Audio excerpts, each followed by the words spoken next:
Миллиардерлер үшін жұмыс пен ләззат бір нәрсе дейді Дональд Трамп. Теледидар, жылжымайтын мүлік, теледидар және жылжымайтын мүлік оның байлығының көзі ретінде және оның 2019 жылғы капиталын $1 миллиард бағалады. Трамп мырзалатын жұмыс туралы, тіпті оның екі әдемі әйелі де істей алмады. Оларға мен жақсы көретін нәрсемен бәсекелесу өте қиын болды.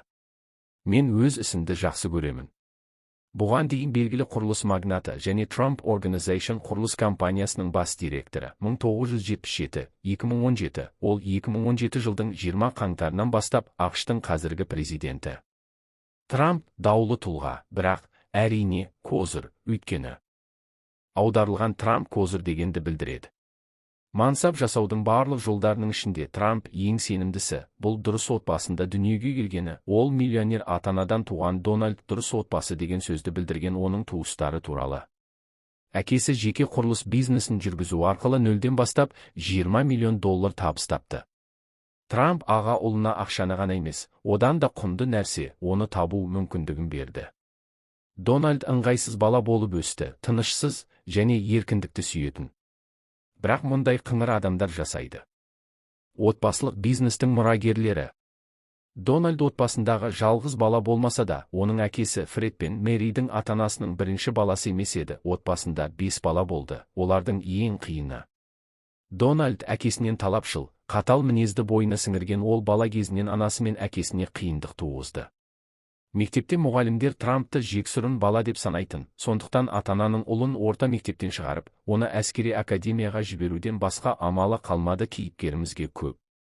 Трамп спортта жақсы, футбол және баскетбол командаларында ойнайды, баскетбол командасының капитаны ретінде.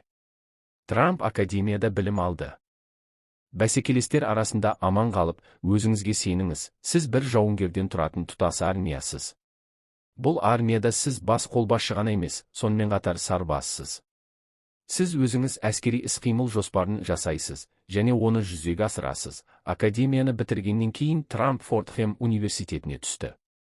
Бірақ ол оған пайдалы ештеңе әкелмейді. Ал 2 жылдан кейін Трамп басқа оқу орнына, Уортон бизнес мектебіне ауыстырылды. Трамптың үлкен жоспарлары оның оқуына назар аударуды талап етті. Сондықтан Дональд стандартты студенттік ойын-сауыққа уақытты босқа өткізбейді. Экономика ғылымының бакалавры, қаржы саласында шоғырланған Трамп үйіне оралып, әкесінің компаниясында жұмыс істей бастады. Мұнда кейіпкеріміз алғашында әкесі қалаған сала жылжымайтын мүлік саласында жұмыс істейді. Табысы орташа тұтынушылар. Трамптың әкесімен бірлесіп жүзеге асырған алғашқы жобаларының бірі Огайо штатындағы Цинциннати қаласындағы Свифтон ауылы кешенін жаңғырту болды. Бұл 1200 пәтерлік кешен сатып алу құқығынсыз, ипотекаға алынған және оны Трамптар мемлекеттік ақшаға сатып алған, үкімет қаржыландырған. $6 миллион тұрғын үй кешенін қайта құру жөніндегі құрылыс компаниясының әлеуметтік маңызы бар жобасы. Трамптар оны $12 миллион сатып, $6 миллион таза пайда алды. Бірақ Дональд Трамптың байлық туралы өз идеялары болды. Әкесі үшін жұмыс істейтін өршіл жігіт миллиондарды емес, миллиардтарды армандады. Егер сіз ойласаңыз, онда үлкен ойланыңыз, дейді Трамп. Ол қарапайым американдық азаматтарға арналған бюджетті құрылыс идеясынан бас тартып, олардан көбірек ақша табуға болатынын ақылға қонымды түрде салуды бастауға шешім қабылдады. Өзіңізге теңіз деңгейінен сәл жоғары көтерілуге мүмкіндік беріңіз деп кеңес береді. Трамп 1971 жылы Дональд Нью-Йорктың тарихи өзегі, зәулім ғимараттарымен әйгілі Манхэттенге көшті. 70-ші жылдары көп қабатты Empire State Building, Chrysler Building және Бол штаб пәтері салынды. Оның визит картасы болып табылатын Нью-Йорктың басты көрікті жерлері. Трамп көп уақытын қаланы аралап, оны зерттейді, сәулет. Өйткені мұндай құрылыс сіздің амбицияңызды қанағаттандыруға, танымалдыққа қол жеткізуге және миллиондаған ақша табуға болатын сала. Көптеген адамдар тек ауада құлыптар салады, және өз армандарын жүзеге асыруға батылы бармайды. Қазір ол Манхэттендегі 2 миллион ең жақсы жылжымайтын мүліктің иесі болып табылады, және әлемге құрылыс ретінде танымал. Нью-Йорктың келбетін қалыптастыратын магнат, бұл туралы Трамп былай дейді. Қажет оны орындау үшін күш берілмейді, және Трамп тәртіппен әрекет ете бастайды. Ауқатты адамдарға қымбат баспана сату үшін танысу керек еді, әлеуетті клиенттерге жақынырақ. Дональд қоғам крем үшін жабық клубтың менеджерімен кездесіп, бұл элиталық мекемеге Трамптың қабілетін төмендетеді. Кемшіліктеріңізді азайту, артықшылықтарыңызда ойнау және екі жақтың мүдделеріне стратегиялық жақындау туралы Джордж Росстың Трамп стиліндегі келіссөздер кітабынан оқуға болады. Трамп элиталық клубта күштілердің қоғамын бірден ашады. Ол екеуінде кездестіреді, қымбат жылжымайтын мүлікті және несие беріп, құрылысты қаржыландыруды қамтамасыз ететіндерді сатып алады. Бұл 1974 жылы Дональд Трамп тозығы жеткен Commodore қонақ үйін сатып алу бойынша тендерді жеңеді. Банктерден алынған $70 миллион пайдаланып және 40 жыл бойы қала үкіметінен төмен салықты қамтамасыз ету арқылы Трамп қайта құруды бастайды. Donald Hyatt Hotel Corporation қонақ үйлер желісін басқаратынын біледі. Жоғарғы класс, жаңа қонақ үйге орын іздеп, оларға өз қызметтерін ұсынады. Нәтижесінде, 1980 жылы ескі Commodore қонақ үйінің орнына Трамп қалпына келтірген сәнді Grand Hyatt қонақ үйі келді. Егер бұл келісім Трампқа қалада белгілі бір танымалдылық әкелсе, онда әзірлеушінің келесі жобасы 68 қабатты Trump Tower зәулім ғимараты. Оны бүкіл Нью-Йоркте танымал етті. Трамп мұнарасының астындағы 5-ші авенюдегі орын кездейсоқ таңдалған жоқ. Өйткені бұл қамтамасыз етілген Трамптың зәулім ғимаратының жанында тұрақты жергілікті элита ағыны Трамп мұнарасының, немесе Трамп мұнарасының құрылысы 1979 жылы басталды. Зәулім ғимарат қатаң шектеулермен жобаланған және Нью-Йорк тарихындағы ең күрделі сәулет жобаларының бірі болып табылады. Көрсетілген даралық қала ландшафтының керемет элементі болып табылады. Трамп мұнарасының негізгі қасбеті 1983 жылы аяқталған ғимараттың әр пәтердегі көру нүктелерінің санын көбейтетін қырлары бар. Ол кезде бәсекелестер жылжымайтын мүлік бағасын төмендетіп, Трампты нарықтан ығыстырып шығаруға тырысты, бірақ ол керісінше шаршы метрдің бағасын көтеріп, оларды жай алтынға айналдырды. Трамп дұрыс айтты, оның сәнді зәулім ғимараты әйгілі адамдар мен сәнді дүкендердің иелерінің назарын аударды, олар үшін жалға алу құнынан гөрі имидж маңызды болды. 5-ші авенюдегі зәулім ғимарат Трамптың сауда белгісіне айналды. 2006 жылы ғимарат $300 миллион астам бағаланды.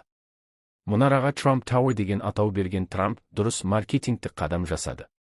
Ол әрі қарайғы жобаларында Trump World Tower, Trump Palace, Trump Plaza, Trump International Hotel Tower және өзі магнаттың өз тегіне деген сүйіспеншілігі оған жақсы қызмет етті. Трамп өз брендін тануға қол жеткізді, және қазір оның аты есіне жақсы дивидендтер әкеледі. Трамп бренді миллиондаған долларға сатылды. Оның есімі ерлер киімінің, мейрамханалардың атауларында қолданылады. Журналдар және тіпті арақ Trump Super Premium. Осылайша Трамптың өмірінде жарқын жолақтан кейін қараңғы жолақ пайда болды. Трамптың бизнесіндегі кемшілік жоспарлаудың нашарлығы болды, және бұл оны банкроттыққа апарды. Құбылмалы нарық ақшалай инвестицияларды көбейтуді талап етті, ал Трамптың өтелмеген қарыздары болды. Бірнеше миллиард доллар Трамп өзінің банктік несиелерін төлей алмаған кезде, оның алдында оның бұрынғы сүйіктісінің төлем қабілетсіздігі қуана талқылануда. Бұқаралық ақпарат құралдары Трамптың бас тартты. Трамп бұрынғыдай емес және мүмкін жоғалған позицияларын ешқашан қалпына келтірмейтінін айту үшін бір-бірімен жарысуда, бәрі ойдағыдай болғанша сенімді болыңыз. Бірақ өмір бұзыла бастағанда өзімізге сену қиындай түседі, және сәтсіздіктің қысымында ойлайтын нәрсе бұл біздің өзімізге деген сенімділік. Трамп банкирлерді қайғылы жағдайды қалпына келтіру үшін, оған қосымша ақша беруге көндірді. Төленбеген шығындарды алуға мүдделі емес банктер. Несиелер. Трампқа несие беруді соңғы рет шешіңіз. Олар өздерінің қаржылық директорын құрылыс магнатына тағайындайды. Ол құзыретті маман бола отырып, Трамптың компаниясын дағдарыстан шығаруға көмектеседі, және оның иесін қарыз тұзағынан құтқарады. Трамп бұл дағдарыстан қалай аман қалды? Міне, ол өмірдегі қиындықтар мен қиындықтарды жеңуге кеңес береді. Сәтсіздікке күлдің үстінде отырғандай отырмаңыз. 90 жылдардың соңында Трамп қаржылық тұрақтылықты қалпына келтірді. Ол Гудзон өзенінің бойында дамып келеді. 2001 жылы Трамптың компаниясы бұл штаб пәтеріне қарама-қарсы орналасқан 72 қабатты қара қола шыныдан жасалған Trump World Tower ғимаратының құрылысын аяқтады. 2008 жылы миллиардер Трамп ешқашан берілмейді кітабын шығарды. Ең үлкен проблемаларымды жетістікке қалай айналдырдым деген тақырыпта ол өмірдегі қиын кезеңді еңсерудің құпияларымен бөліседі. Трамп ешкім өзіне толық сенімділікпен туылмайды деп есептейді. Ал өмірдің ең қас жауы қорқыныш. Трамптың табысқа жету рецепті қарапайым, көбірек батылдық, еңбекқорлық және өмірге оң көзқарас. Соңғысы маңызды, өйткені Трамп әлем үлкен айна сияқты құрылымдалғанын, және біздің барлық ойларымыз бен әрекеттерімізді көрсететінін мойындайды. Позитивті оймен жұмыс істеу жетістікке жетуді жеңілдетеді. Сондықтан Трамп әрбір жағымсыз ойды оның ұсқынсыз басын көтерген бойда жойыңыз деп кеңес береді. Трамптың ойлауы сізге құпия фильмінің идеологиясын еске түсіре ме? Трамп армандағанның бәріне қол жеткізді деп ойлауға болады. Оның тегі Трамер жарияланған. Нью-Йорктегі ғажайып зәулім ғимараттарда оның тағы бір ағылшын сөзіне ұқсайтыны бекер емес. Триумын ағылшынша табыс, бірақ оның жасындағы қарапайым адамдар тыныш және тыныш өмірді армандайтын болса, 70 жастағы Трамп президент болады.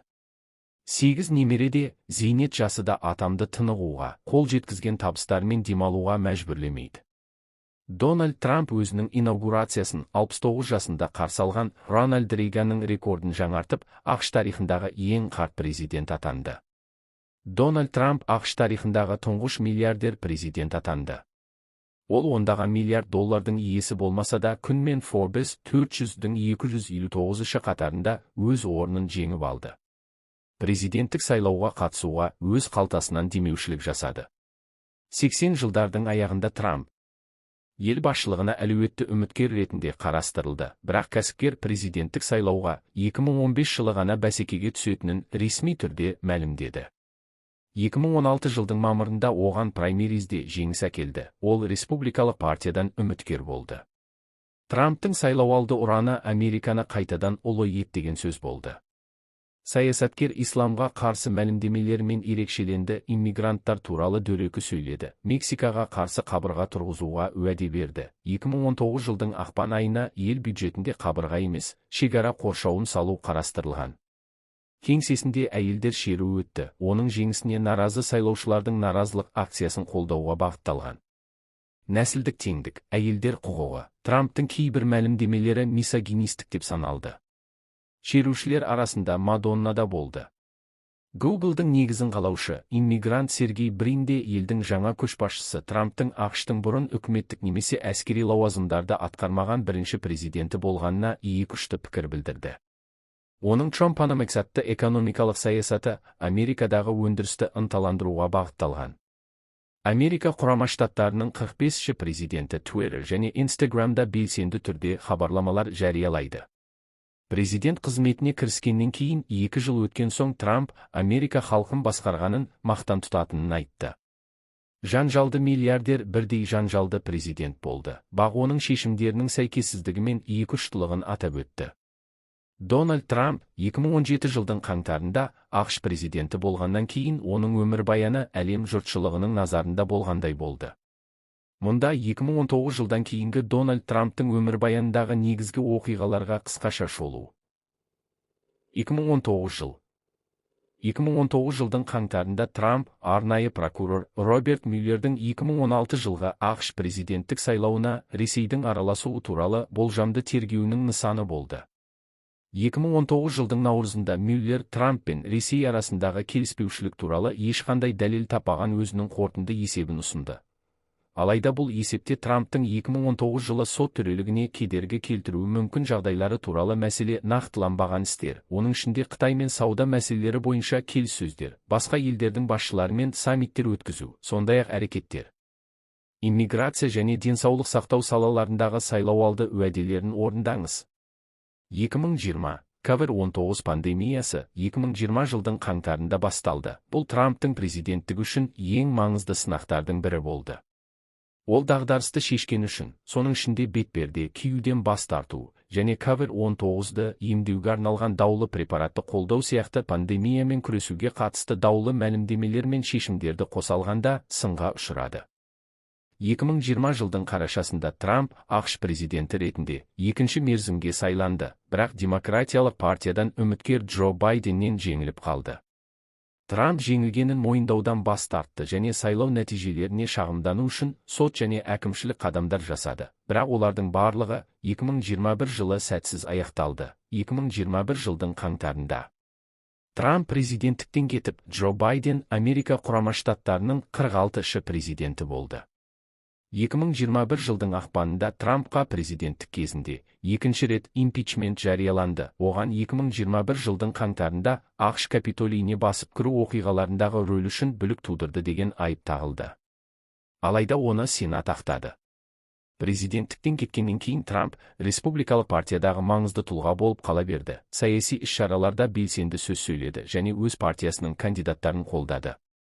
Ол сонымен қатар жылжымайтын мүлік, қонақ үйлер мен гольф курорттарын қоса алғанда, әртүрлі салаларда өз бизнесін жүргізуді жалғастыра отырып, Трамп ұйымы деп аталатын жеке ұйымын құрды. Дегенмен Трамп президенттіктен кеткеннен кейін де оған бірнеше айып тағылды. Қаржылық алаяқтық және науқанды қаржыландыру туралы заңдарды бұзу туралы мәлімдемелер. Ол сондай-ақ зорлық-зомбылыққа шақыру және жалған ақпарат таратумен байланысты ережелер мен ережелерді бұзған үшін Twitter, Facebook және Instagram сияқты бірқатар әлеуметтік платформалардан уақытша шеттетілді. 2022 жылы Трамп бизнесті жалғастырды және саясаттан шегінбеді. Маусым айында оның үстінен 2021 жылдың қаңтарында Капитолийде болған жанжалды оқиғаға байланысты қылмыстық іс қозғау жоспарланғаны белгілі болды. Ол ғимаратты басып алу кезінде адамдар қаза тапты. Америка құрама штаттарының 45-ші президентінің қарсыластары жаңалықтарда миллиардердің бұл оқиғаға қатысы бар екенін көрсететін жеткілікті дәлелдер бар екенін хабарлады. Күзде Трамп 2024 жылы ақш президенттігіне кандидатурасын тапсырды. Дональд Трамптың президент болғалы өмірбаяны саяси, іскерлік және құқықтық аспектілерді араластырып, күрделі және даулы болып қала береді. Ол қазіргі ақш тарихындағы ең көрнекті және қайшылықты саяси қайраткерлердің бірі болып қала береді.